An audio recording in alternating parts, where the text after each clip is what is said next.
Everyone wave. Wave at me. 3, 2, 1. Back to the smile wave. 3, 2, 1. Look at me wave. Rocks across the pavement, hoping it will cave and swallow me whole. Wonder why my mind keeps on spinning. This isn't how living to me was told.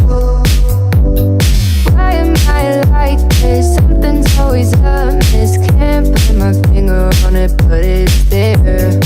Wait for it to subside, but my mind won't apply. Waiting for the clear. Is it bad sometimes? I like it when I lose control. Welcome to UA Live. I'm Kennedy Beebe. And I'm Rory Brennan. Happy Earth Day, Bears! Coming up on the show, we look at parking at UAHS, the vaccination process, and check in with Chris Potts about the COVID vaccine clinic. Chauvin was found guilty of second-degree unintentional murder, third-degree murder, and second-degree manslaughter on Tuesday, April 20th. Judge Peter Cahill announced that his sentence will be decided in the next 8 weeks. On Sunday, April 18th, the Upper Arlington Alumni Association created a mural using past and present student handprints to commemorate the building. This is located at the senior parking lot near Mount Holyoke Road. A walkthrough was also held on Sunday, April 18th for alumni to come and relive old memories of the building before it gets torn down this summer. With the construction of the new high school nearing completion, parking for students has become more of an issue with lost on-campus parking spaces. Carter Moore takes a look. Since Upper Arlington students have been all in since March 1st, parking has been a struggle. Mount Holyoke, Northwest, and other side streets surrounding the high school have been packed with cars. Even seniors who usually get senior spots have been struggling to find some in the lots. Another senior lot has been restricted due to construction, which leaves even seniors with parking spots to have to park somewhere else. Senior Jackson Culp gives insight on what parking is like this year. Yeah, I mean, going all in is a pain for getting a spot. No one really can, and the people who do get to school at like 7:30 in the morning, which is way too early. It's basically just like all the other years. I interviewed Beth Redmond, the secretary of the college counselor, to get a staff perspective about parking this year. Our students have been doing a good job at parking and parking where they're supposed to be, but I know that for some instances they have been parking in the some of the teacher spots, which makes it difficult for us to go around and find a spot then. Lots of students have resorted to parking in staff spots and have gotten warnings and tickets for it. Students hope that next year parking will be better with the new school. They're still trying to figure out parking as the year continues. This is Carter Moore reporting for the WARL. School administration issued a statement reminding students to stay on the sidewalks when walking to and from their cars to the building during the school day. They asked students to please respect the surrounding houses and privacy and property by not walking between houses or cutting 3 yards. Adults ages 16 and older are now eligible to get the COVID vaccine in all 50 states. Pfizer CEO Albert Bourla says that people will likely need a booster of the vaccine within 12 months of becoming fully vaccinated. Pfizer vaccines are more than 95% effective up to 6 months after the second dose, but due to new variants, more data is needed to determine whether it will last beyond that.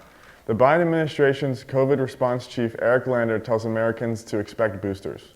Franklin County is again in level purple, which is the highest warning level in the state's coronavirus advisory system. This comes after a new rise in cases and hospitalizations in the past 2 weeks. However, as of April 19th, around 26% of Franklin County is fully vaccinated with the COVID-19 vaccine. This information comes from the Columbus Dispatch. Elena Fernandez decided to take a look at the vaccination process. Hi, I'm Elena Fernandez, and I'm at Nationwide Children's Hospital, where teenagers 16 years of age and up, including me, are getting our Pfizer COVID-19 vaccines. On Thursday, March 18th, Ohio Governor Mike DeWine announced that Ohio citizens ages 16 and up would soon be eligible to receive the COVID-19 vaccine. I interviewed Upper Arlington High School biology teacher Mr. Orloff to get more insight on how the vaccine works. So the vaccine has a strand of information in it which will cause your body to start making just one single protein that's part of the virus. And then when your body discovers this weird protein in you, your immune system creates the weapons to destroy it. And then if you ever encounter the actual virus, which is covered with this protein, you're immune. Well, there's two reasons why students should get the vaccine. Reason number one is that you can still carry it. And so that means you can spread it around, and our populations that could be hurt by it could get COVID from you. But if you're vaccinated, that's not the case. And the second reason is that just this weekend they reported that one of the new emerging strains does seem to hit kids as hard as it hits adults, which means that there are new threats on the horizon that you can protect yourself from with the vaccine. The process of receiving my vaccine was pretty simple. I showed up early to Children's Hospital to sign in. I met with my vaccine administrator and he scanned my ID sticker. We filled out my vaccine card and went over some mandatory questions like, did I have COVID before? Did I have any health concerns? And did I even want to get the vaccine? Of course, I said yes. He cleaned off the area on my arm where I would be receiving the vaccine. And just like that, I had gotten the shot. It didn't hurt more than a flu shot. They had me sit in a waiting area for 15 minutes after receiving my vaccine to be sure that I didn't have any symptoms or feel lightheaded. After that, I scheduled my second vaccine appointment. Hi, I'm Chloe Friedman and I'm a sophomore. I got my vaccine 2 weeks ago at a Walmart in Whitehall.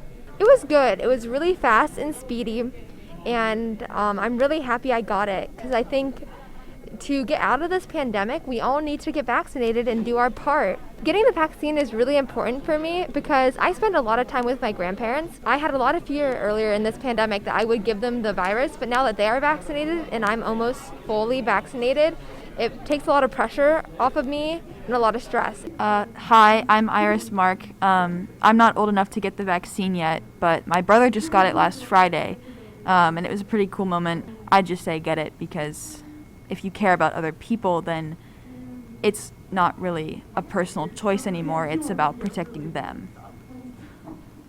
Don't forget to wear your mask. This is Elena Fernandez reporting for the WARL. Health officials are telling people not to change what they're doing and to keep social distancing, wearing masks, and sanitizing and washing hands often. On Tuesday, April 15th, Nationwide Children's Hospital set up a vaccination clinic in the high school varsity gym. The vaccine given out was Pfizer and is only for students ages 16 and older. This was the first shot given out to students. The vaccine is 95% effective against COVID-19. There was no cost for the vaccine at the high school, and the second dose will be delivered to students on May 6th. Now we toss it to our live interview with Claire and Vivian. Thanks, Kennedy. We're here with Chris Potts, COO of Upper Arlington Schools, to talk about the COVID vaccine clinic. Mr. Potts, can you explain the process of the vaccine clinic at the high school? Sure. We were contacted by Franklin County, who asked if we wanted to host a clinic for 16 to 18-year-old students. Nationwide Children's Hospital brought in their staff to do that, and we set that up in the varsity gym and ran students through it that had signed up in advance for the shots. What are the goals or hopes by offering this to students? It's just to give an opportunity to students and families to have people vaccinated. And so it is optional, but certainly anyone who wants to get vaccinated in that age range, we wanted to have the opportunity. About how many students signed up to be vaccinated, and what is the significance of this number? We had about 230 students that took advantage of the opportunity. We had 500 shots available that day, so we could have taken more, but certainly we were just grateful that those that signed up and were able to get the shot. How does the process change for students that are 18? I think the process would change not too much. Nationwide Children's asked that everyone bring a permission form with them for those shots, but obviously when you're 18, you have certain other liberties that you're allowed, but the hospital asked that the permission forms be brought. Thank you for your time, Mr. Potts. Anything else you would like to add? The second round will be on May 6th, and so we'll be calling students down on that day as well that signed up for the first round. So, thank you. And now to sports with Jimmy and Kaya. The boys' baseball team is having a strong start so far this season, with 2 varsity starters returning from the 2019 season and 3 more players that made spot appearances returning this season. The Bears fell just 1 win short of making the state tournament in 2019 and are back for redemption this year. The current varsity record is 5-4 and JV is 11-0. The UA men's water polo team won the Ohio Cup tournament this past weekend, defeating rival St. Charles 9-8 in the championship game. The Bears won the tournament for the first time since 2011. FHL, a popular girls field hockey league, continued competing through the winter, taking necessary COVID precautions. Let's take a look at FHL field hockey players reflecting about their winter season and the changes taking place this spring.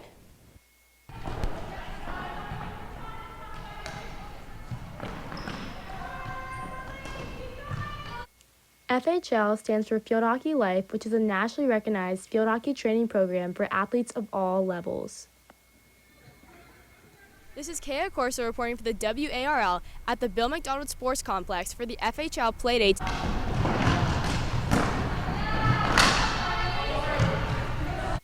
Playdays are a common activity during a typical field hockey season for FHL.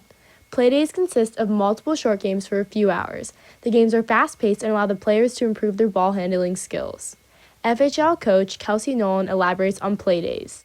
Field hockey playdays are a really great opportunity to get a couple different games in and a more competitive experience for our players. So for a competition day or a play day, all the teams in that certain age group would come to the facility at the same time, and we'd have more of a game-like atmosphere. So we have officials, they'll play a short game and be able to compete. While the current spring season is outdoors, the FHL winter season underwent many changes, such as moving all practices to Zoom at one point because their practice facility, the Bill McDonald Sports Complex, shut down due to COVID-19 regulations and reopened at the end of the season. Next, Zoe George reflects about social distancing and wearing masks while playing indoors. We're all social distancing and we're keeping the 6 feet apart, sometimes 12 if some of us have snacks, and we're just making a safe environment. Next, Paige Merriman, a field hockey player of 5 years, explains how her parents felt about her playing field hockey indoors during the winter. My family has been very cautious about COVID, so playing field hockey has been very difficult. And I know for the whole month of December, I didn't attend any practices. I just did the Zooms that were being held because with the rising cases, my parents felt uncomfortable sending me. There have been some changes between the winter and spring FHL season. During the winter season, there were more COVID-19 regulation conflicts because the practices were inside. Now, practicing outdoors, FHL players started their spring season at the end of March on outdoor turf at the Lou Berliner Sports Park.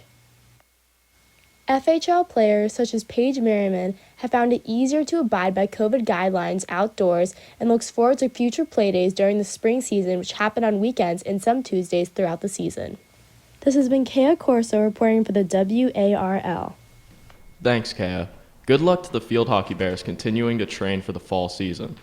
Yesterday, the girls' track team placed first in their JV Invitational meet against 8 other teams, and the boys placed third. The girls' track team has placed first in all of their meets, and both teams will run this Friday in Lancaster. Good luck, runners. Now we take a look at the new Ohio State tennis facility after a recent opening. Ohio State Tennis has recently had their facilities upgraded after spending over a decade at a facility off of Henderson Road. However, after 2 years of construction and $21.9 million spent, the Ty Tucker Tennis Center is officially open. Located off of Fred Taylor Drive in the heart of OSU's growing athletic district, the new tennis facility is finally hosting home matches as well as practices. The stunning complex holds 6 indoor courts, 10 outdoor courts, and approximately 450 seats. With OSU being dominant in tennis and so close to Upper Arlington, it has a connection to the students here.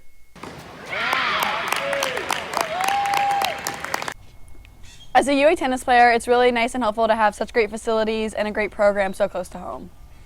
OSU's women's tennis team has consistently stayed in the top of the Big Ten division and continues this legacy this year. After a loss to the Big Ten's #1 team, Michigan, earlier this season, and then sweeping Wisconsin 7-0 on April 11th, OSU sits at #3 in the Big Ten.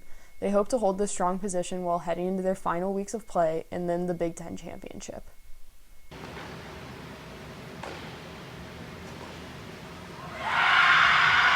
This has been Vivian Lawless reporting for the WARL. Susan Caruso, a long-term tennis player and volunteer at Northern Park Tennis Complex, will be inducted into the Northern Park Tennis Hall of Fame on April 24th. Her contributions to the tennis community will be recognized from 11:30 a.m. to 1 p.m. as she'll be presented with a plaque during the public ceremony. Caruso will be recognized for her leadership that has cultivated positive and genuine relationships within the Upper Arlington tennis community. Now, tossing it to Kendall and Ava with community news.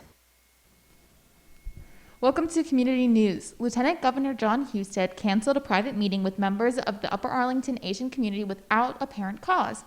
After an insensitive tweet from Husted, 80 Asian members of the community wrote and signed a letter expressing their dissent. They felt it was especially tone deaf with the rise of violence against Pacific Islanders and Asian Americans. Husted responded saying his words were about the Chinese government and its responsibility that they have, and not directed at any ethnicity. John Husted has rescheduled and met with members at his house last weekend. On April 29th, Ambassadors of Change is offering its 4th virtual conversation. This one centered on the experiences of members of our Asian American community, both past and present. Ambassadors of Change has plans to honor and celebrate Asian American Pacific Islander heritage during the month of May. Summer's coming up, and UA Parks and Recreation is excited to open the public pools in UA. If any high school students or at-home college students want a fun job this summer, look into becoming a lifeguard. No previous lifeguard experience is needed, and the wages start at $10 an hour. If you're interested, you can apply at www.governmentjobs.com/career/UAOH. Now Bella checks out some fun shakes at the very popular coffee and shake shop, Shake Number 8. It's named Shake Number 8. They have shakes, coffee drinks, and other desserts. It's located on North High Street on Ohio State's campus. The line was long when I arrived. I ended up waiting for 3 hours. While you waited in line, there were signs drawing people in to support their local business. Caroline Hubert shares her thoughts. We've been waiting in line for 2 hours. I really hope it's good. When I walked in, the atmosphere was super fun, with murals on the wall and the menu surrounded by candy. The shakes were as good as they looked. There was many different options. You could even eat it up to add extra candy. For $15, it was worth it. When I finally left 3 hours later, it was dark and the line was still long. This is Bella Stummer reporting from the WARL. If you want to get some of these fun shakes, the store is open 12 p.m. to 10 p.m. Monday through Saturday and 12 p.m. to 5 p.m. on Sundays. Event organizers planning the 4th of July in Upper Arlington said the 4th of July is back in Upper Arlington. They are planning on doing the annual parade down Northwest, fireworks, and Party the Park. Safety guidelines and recommendations will continue to be monitored for outdoor activities and gatherings leading up to the celebration. Now, Jillian talks to a local businesswoman, Miranda Boyle, about her women's boutique, Thread. Well, I can't be like... Miranda Boyle, mother and wife, friend to all, and owner of local business, Thread, decided to open her own store with her sister Sarah in 2012. When I asked why they made this decision, this is what she said. Decided to open it because I had always been in retail management, and my sister was in business, so we decided to do that and open our own thing. In 2012, when Thread first opened, it was part-time for both Miranda and Sarah. However, over the years, it has grown, and they've been able to open and close multiple stores. Miranda explains why Thread has been so successful. In business, your success is all due to being able to make and feel like that you take the risk to make mistakes to get to feel successful. This summer, Thread opened another beautiful location located off of Chambers Road in Grandview, Ohio. Before opening, the store underwent major renovations so Miranda and her team could entertain how they pleased. While shopping at Thread, customers will understand why this place is so special and why the Thread experience is so real. When I asked Miranda how customers should feel while shopping at Thread, this is what she said. We want you to come in and we want you to feel like you know us, not intimidated. We want it to be a very inclusive environment. When you walk in, you're going to get a cappuccino, you're going to get coffee, you're going to get a tea, you're going to see beautiful things, and you're going to feel like a little retreat for just a moment when you shop here. When I asked Peggy Murphy, one of Thread's customers, to describe her Thread shopping experience, this is what she said. A lot of who Miranda is. She's a very warm and comfortable person, and she's made the shopping experience very much that. Though COVID has thrown a big wrench in how Thread likes to interact with all of their customers, they have found creative ways around that. One of those ways being Facebook Live during the week to show their customers new items that they have in the store. While talking to Miranda, I learned how she stays involved with the community. Through her time spent partnering with Sam's fans, her and a dear friend, Nikki McCarthy, have been able to put on an event called Thread of Hope. And to date, it's raised about $560,000. It's an event we have every year. It's a fashion show and a big party. All proceeds from A Thread of Hope go directly to Sam's fans so they can sponsor more music and art therapy in hospitals across Ohio. We as a company, it runs through our entire organization. We all feel very passionate about it. It's something we put our time to and our efforts to, and we're very passionate. Not only has Miranda made an impact on our community, she has impacted her entire family. When I interviewed 2 of her 3 daughters, this is how they described her. Giving, humble, and influential. Nice, pretty, and caring. Finally, when I asked Miranda what her favorite part about her job was, this is what she said. I love that we get to get up in the morning and I get to put my feet on the floor and I get to do what I love every day, and I feel very fortunate about that. And that we can do things that matter in our community, that we can bring happiness to people, and we can make it really just so special. And that is an opportunity that I know I'm so fortunate to have. This has been Elizabeth Goth reporting from the WARL. We are so grateful to have this local business in UA to support. The Music Festival Breakaway is taking place in Columbus on September 3rd and 4th after being canceled last year due to the pandemic. The lineup has yet to be released and it will take place at the Crew Stadium. Now let's go relax with lifestyle with Lucy and Delia. As spring begins, fashion is transitioning from winter styles to the new spring trends. This year, trends are black masks, pastel tones, and headscarves. Who knew one of these would be a face mask? The pandemic has definitely impacted fashion in many ways. So true. Now we look at Kira's recommendations for staying busy while quarantining. We are back in school full-time at Upper Arlington High School, but there are still some students in 10-day quarantines, and filling that time becomes extremely difficult for kids and young students. The one-way hallways and mask requirements have helped greatly in preventing students from being stuck at home, but there are still possibilities of being quarantined for those who aren't fully vaccinated. I spoke with Antonia Campbell about things to do in quarantine. During quarantine, when I was really bored, I tried new things like painting and like making jewelry and things like that. I also watched all 8 Harry Potter movies. While stuck at home, you could pick up new hobbies, such as art of basically any kind, or you could redecorate your room with new posters that you can order online or print at home. You are able to order groceries online from Target, so you no longer have to enter the store. And on this website, you can choose from any products that they have, ranging from food to cleaning products to silverware. The worst part of being quarantined is being stuck at your house and not being able to go outside. So if you're able to, you could also go for a drive just to feel a sense of normality and see the outside world. It's great to be back in school, Bears, but there are still small chances of being quarantined. This is Kira DePore reporting for the WARL. Thanks, Kira. Even outside of quarantining, there is one exciting activity coming to Columbus, an Immerse Van Gogh exhibit. The exhibit will be 500,000 cubic feet of giant projections showing different works of the artist Vincent van Gogh. Tickets are available starting April 15th. The exhibit will be open from October 28th through January 2nd. Tickets are ranging from $40 to $75. Starting April 17th through May 1st, 20 short films will be available to view on the Wexner Center's website, wexarts.org. The films were screened at the South Drive-In Theater for the 25th edition of the Ohio Shorts Film Festival on April 15th. Back to Kennedy and Rory on Maine. Welcome back to Maine. Current 9th, 10th, and 11th grade students will swap out their iPads for the 8th generation device starting May 17th. 9th grade students will return their iPads on Monday, May 17th, 11th grade on Tuesday, May 18th, 11th grade on Wednesday, May 19th, and the 20th through the 25th will be makeup days for all students to turn in their devices. Seniors will also be returning their school-issued iPads on May 24th and 25th. With technology advancing further every year, Delia Agatib takes a look at the journey one of our amazing art teachers took to get where he is today without all the technology we're so accustomed to.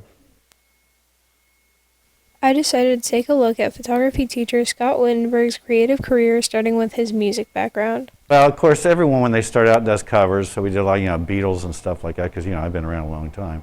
But then we started writing. I've written a lot of songs and started doing all originals. I moved to New York just to play music up there. If you want to hear it historically, Lennon had just been shot in 1980, and our band had just broken up in Portsmouth. And then when that happened, I talked to an old friend in New York who's been living there since he left college.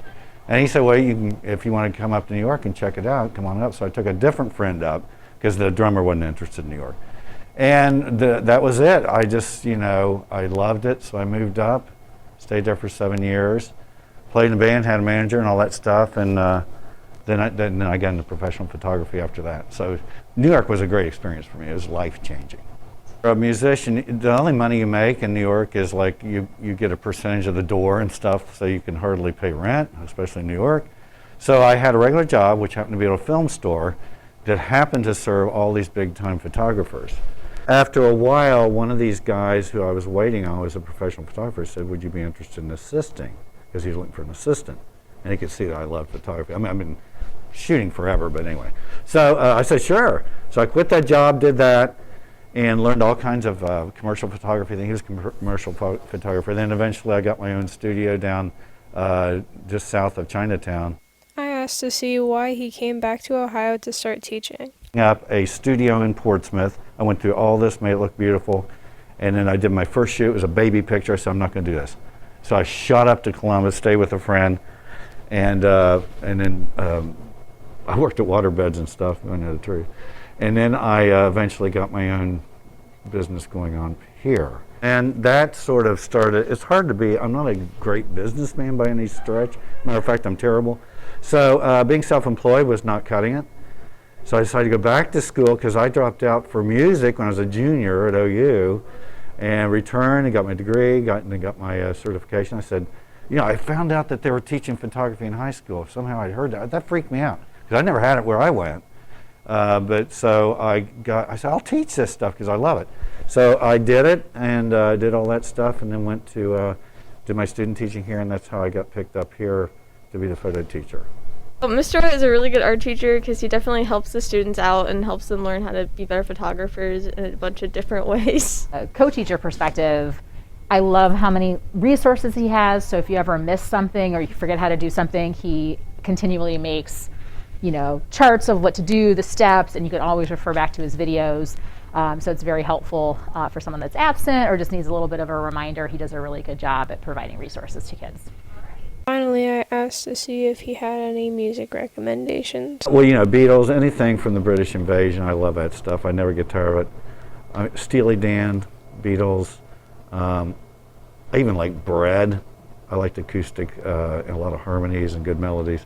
So, I like stuff that you can hum in your head, and you don't see too much of that anymore. But back when I was a kid, music was ruled. Everyone listened to the same old music, didn't care where you came from, what you're done. It was great. And nowadays, if you ask me, pretty shaky. But I'm not being very open-minded either. This has been Delia Al-Khatib reporting for the WARL. Check out some of Mr. Witt's awesome music recommendations. The photography space in the new high school will have a smaller darkroom than the current photography students are used to. Graduation banners for seniors will be available to pick up on May 12th after 3 p.m. at the high school. The deadline to order is May 9th. You can scan this QR code to order your banner. If you have any questions, you can contact Debbie Krim at dskrim@mac.com. Next week, we look at the new community center and get an update from our track and field team. That's all we have for this edition of UA Alive. Thanks for tuning in. We'll see you all next time.